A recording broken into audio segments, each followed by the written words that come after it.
In Parshat Vayigash, there's a major question that's asked.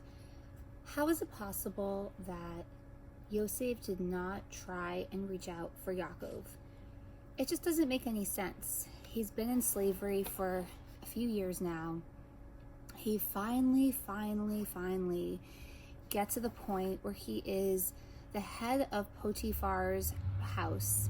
He has all the resources open to him to reach out and send a message to his father and say, hey, I'm alive, I'm in Egypt, SOS.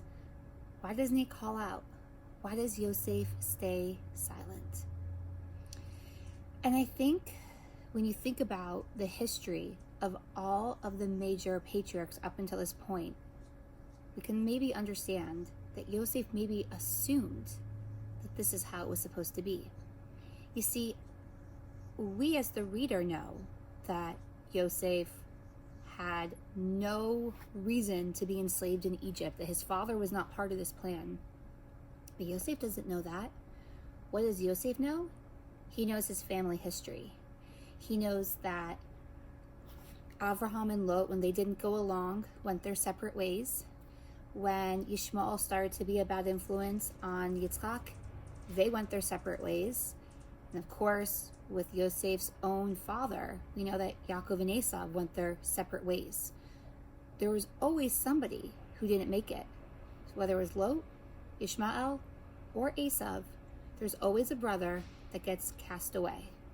So maybe in Yosef's mind, he was the castaway. Because don't forget, his father Yaakov was the one that said, go seek out your brothers in Shem. Maybe his father was part of this plot.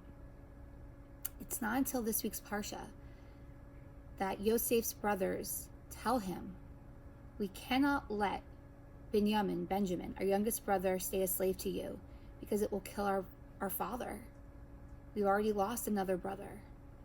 In that moment, Yosef realizes his father was never part of this plot. This was solely the brothers. It's that moment he reveals himself because he understands now that the brothers have done perfect tshuva and that his father Yaakov had no part in the scheme to sell him into slavery, which is why as soon as he says, I am Yosef, your brother, his number one question is my father still alive? Because that moment is when Yosef realizes that all he wants is the hope of knowing his father Yaakov is still alive and that they can be reunited. Shabbat Shalom.